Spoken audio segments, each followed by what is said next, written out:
Yes. Hello, everybody. Welcome to the Accountable Love podcast, where love means being accountable. My name is Aziz, and today we're going to discuss how pain is not the only reality. Enjoy. We enter relationships. We maintain relationships. Believing pain is the only reality. But pain is not the only reality. Did you forget about all the smiling and the laughing, the hugging, the commitments, the deep discussions that allowed you to connect the root of the soul? Yeah, does pain happen within the relationship? Yes. But pain is not where you have to live. Pain is not the only reality. So stop thinking it's not realistic if pain is not involved on the constant. All right, enjoy.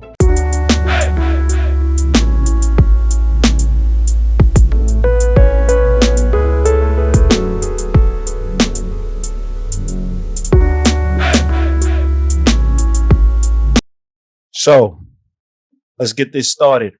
I was having a discussion the other night with a woman that truly just thought that pain was the only reality. Anytime I had a discussion regarding progress and happiness and joy and actually having a relationship that is meaningful, that's working on one accord, she seen it as a fantasy. She didn't even see that that also can be a reality. Now, we all have been hurt, betrayed, have felt moments of despair, moments of depression. We all have had negative emotions, anger, things of that nature. But I didn't realize, or I have realized, but I would say that it didn't really register as deep into that moment that people really only think pain is the reality. Like when you feel pain, now you're living in reality. So everybody that succeeds, rolls up their sleeves, actually gets what they want out of life, they're living a fantasy, and all they have to do is wait for the reality.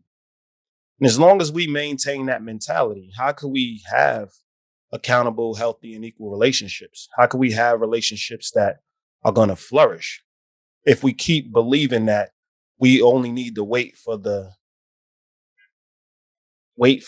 ball to drop?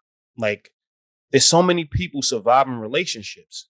There's so many people waiting for that painful moment to happen, as opposed to preparing for the moments and getting over the moment and not making it your reality.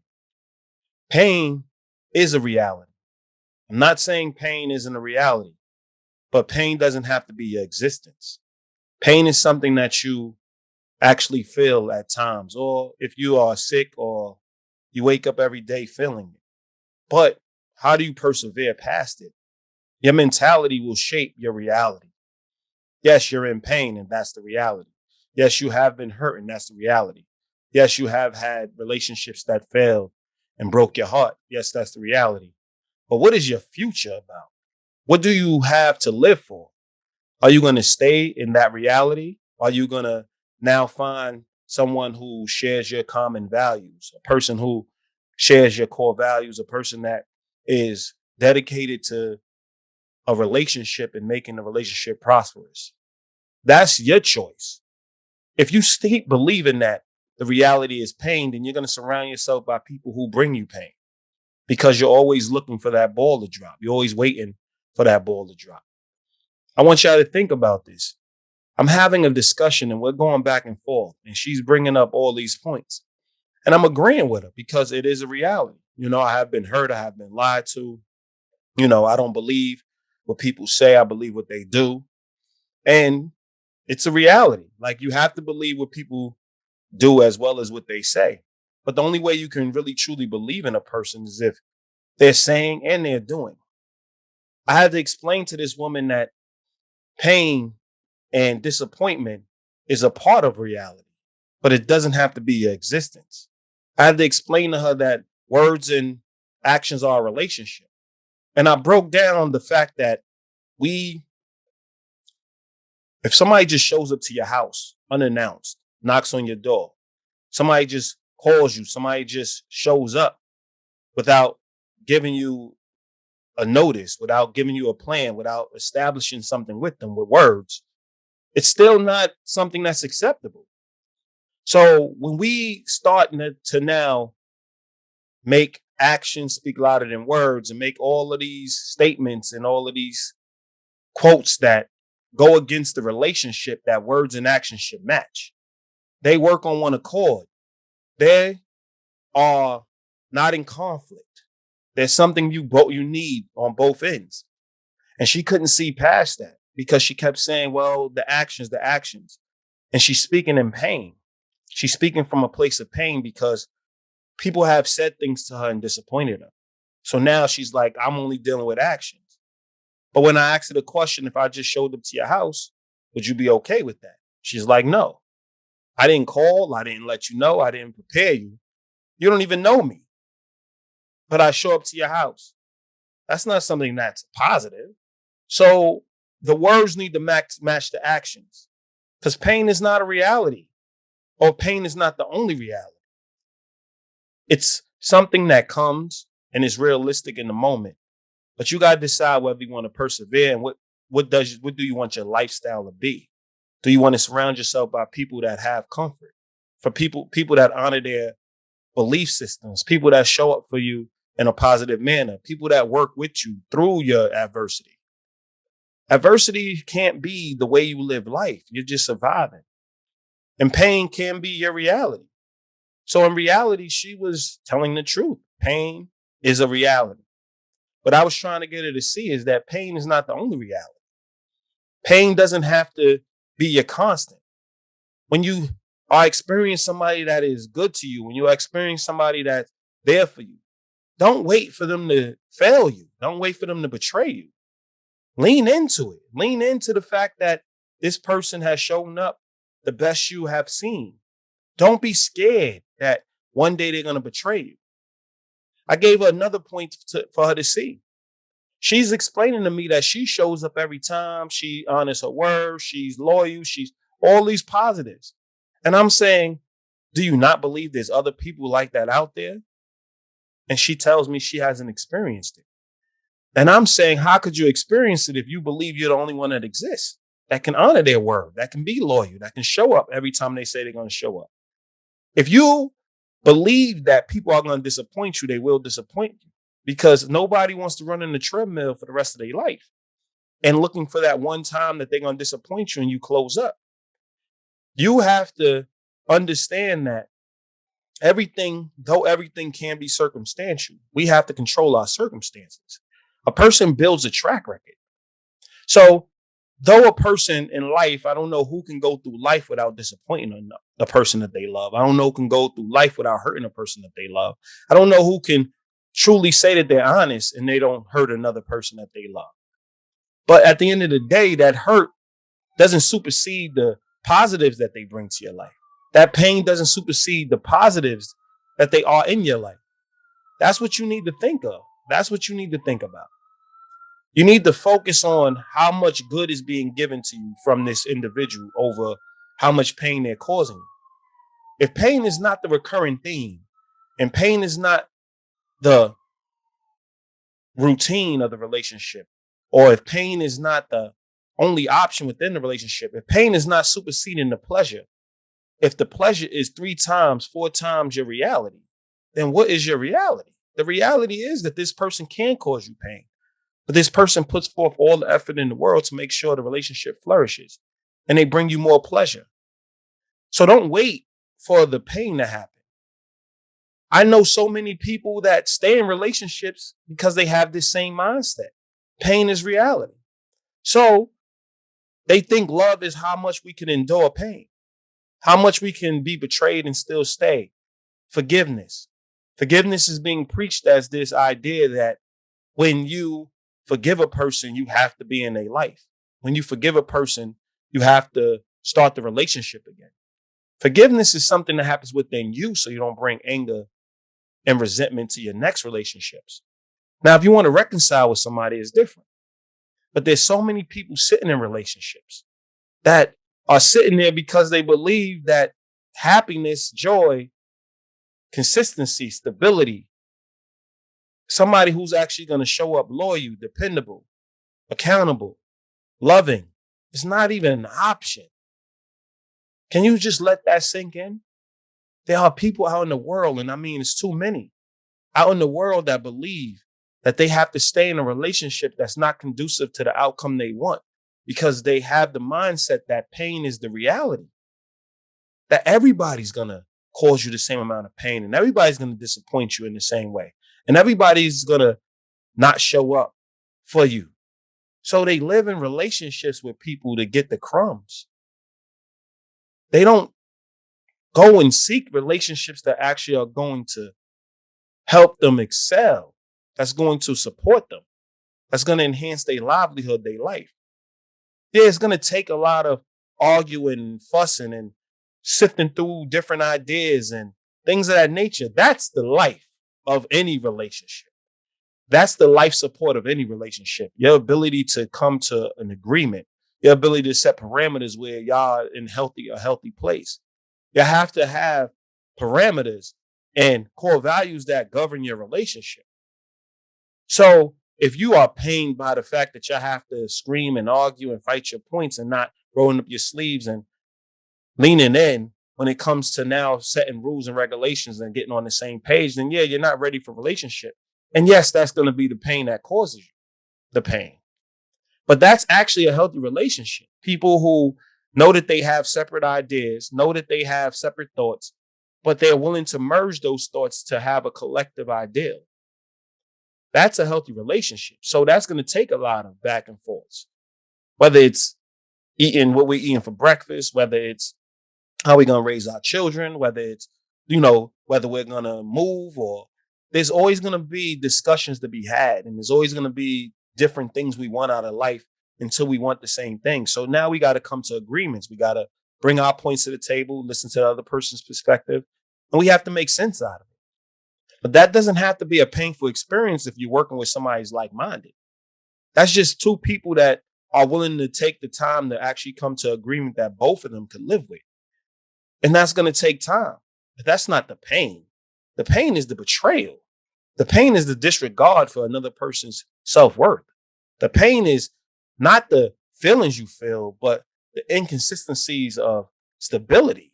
You're unstable. You don't really know if this person can treat you good, or you don't know what this person would do from time to time because you haven't set your parameters. You haven't set your boundaries. You have settled. So yes, you're going to get more pain. And once you settle into the pain, you're going to think that that's the reality. The reality is the pain, but it's not the only reality. That's your reality. That's the reality you're choosing to live in. Take accountability, but don't now have discussions with people that are actually living in a more blissful environment or a more stable environment or more healthy and have healthy relationships, and now start believing that they're living a fantasy and waiting for the earthquake and waiting for the ball to drop in their life when they are living the life that they chose, the life that they agreed upon. They are happy, and you're waiting for them to be miserable because you believe your relationship is real.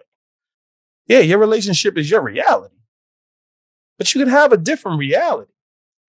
You can now either start getting help, going to counseling, having a discussion with a mediator, start working on your relationship to repair the relationship, or you can look at the person and say, listen, you're not going to change.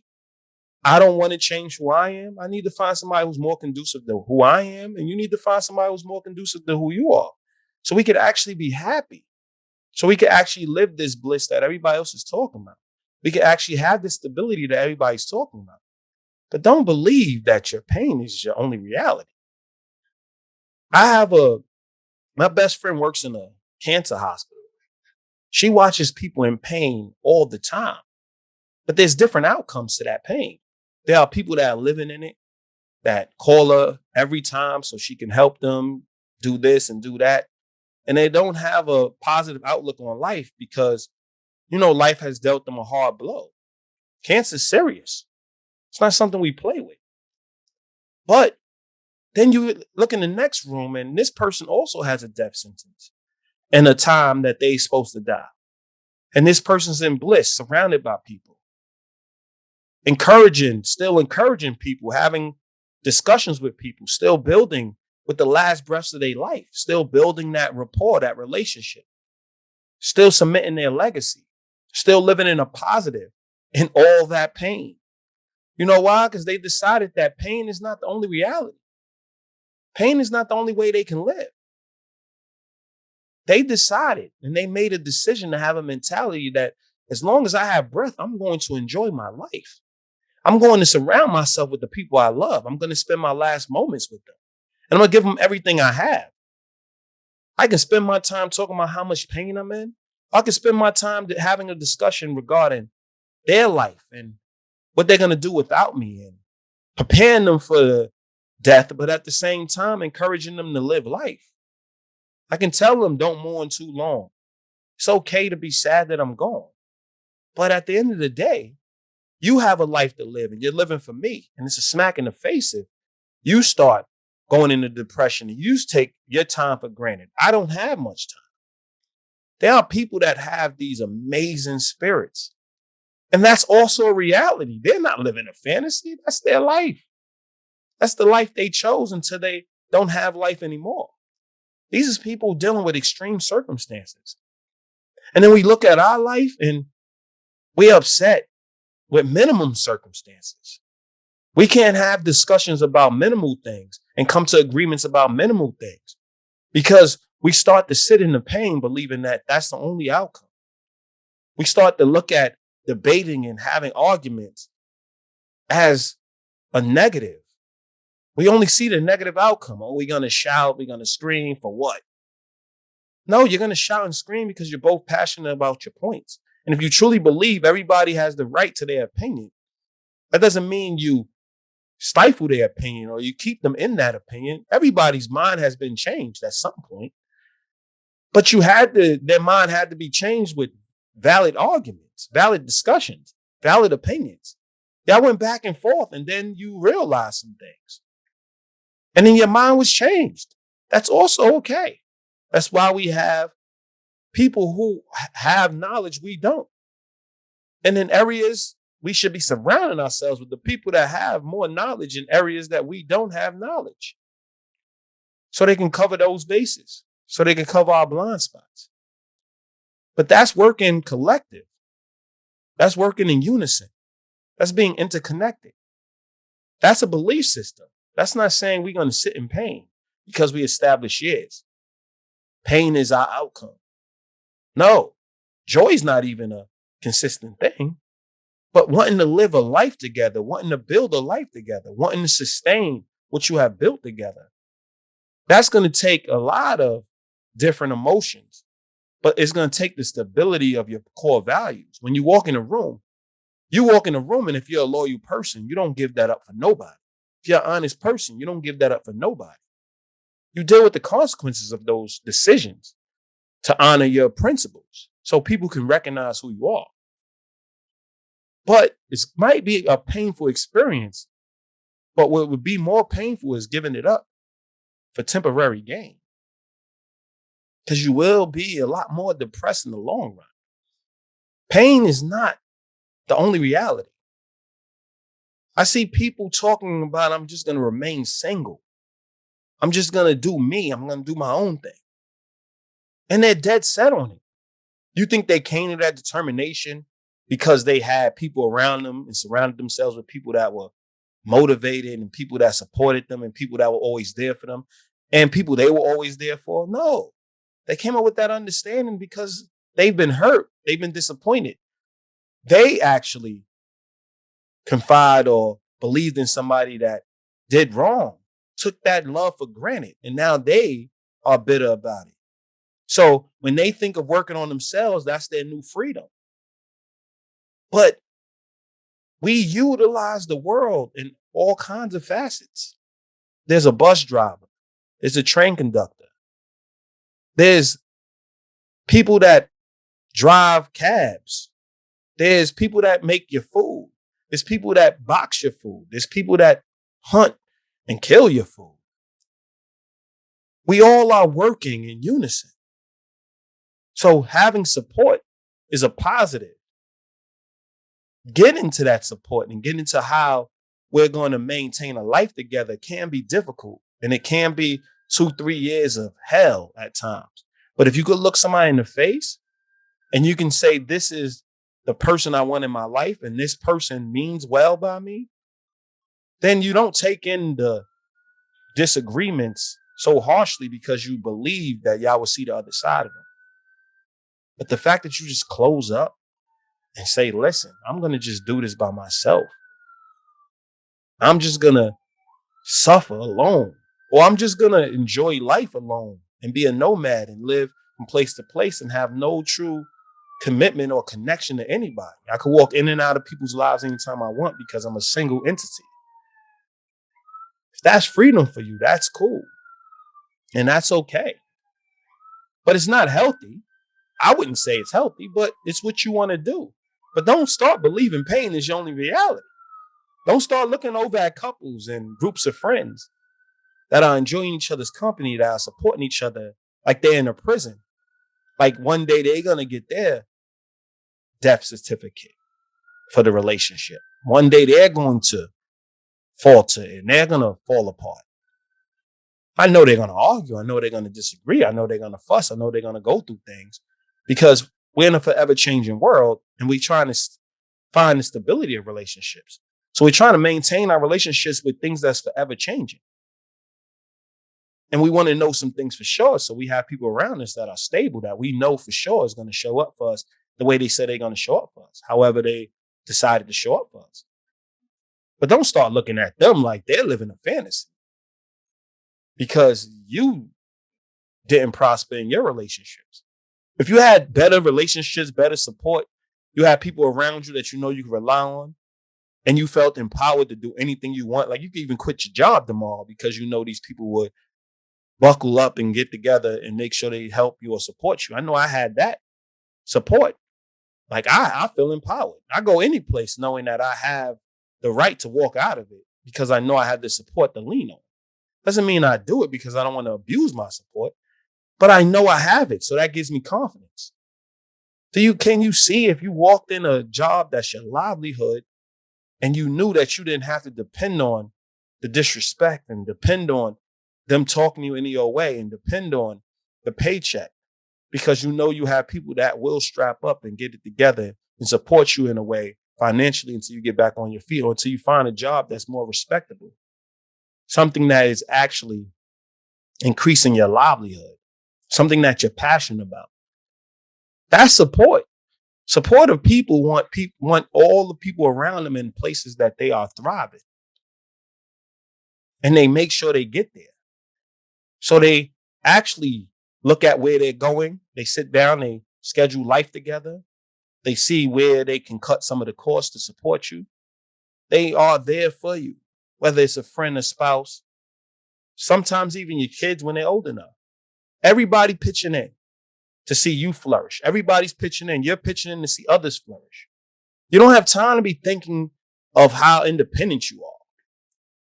But if you want to be a single entity and you want to deal with everything alone, you want to close up every time you feel like closing up, and you want to share what you want to share when you want to share it, as opposed to honoring principles to share things when they come, when they surface, so you can clear them up right away before they spiral into something bigger and greater. This is what I'm saying. There's too many people out there thinking pain is the only reality. And as long as you can endure pain and suffering, now you're alive. It's a part of life, but it isn't the only part of life. And it isn't life. Your pain turning to progress, happiness, joy, support is a mentality away. You have the right to a good life, but you have to believe it. You have the right to not live pain free, but to have people to overcome pain with, to have a mentality that sustains you, where pain is not your only reality. But your new reality is your ability to seek and make sure you're in healthy relationships and fight for the health of your relationship and have purpose. To have a purposeful, meaningful life supersedes the pain. So though pain is a reality of anybody's journey in life, it's not the only reality. Because when you have purpose and that was your focus, And like I said, the cancer patient is on their deathbed, but they still know that they have purpose in other people's lives until they die. So they narrowed their focus and they're focusing on the purpose over the pain. So think about this. If you're one of those people out there talking about, you'll see, pain is, you'll see. You're gonna get hurt. You'll see. You'll get hurt one day. If you believe pain is reality, is the only reality, I want you to rethink your life because you're bringing people down. Because there's also inspiration, motivation, and there's also support.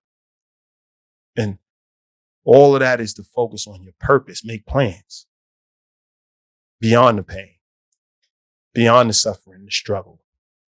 Make plans to show up in each other's lives and be dedicated, devoted to those plans.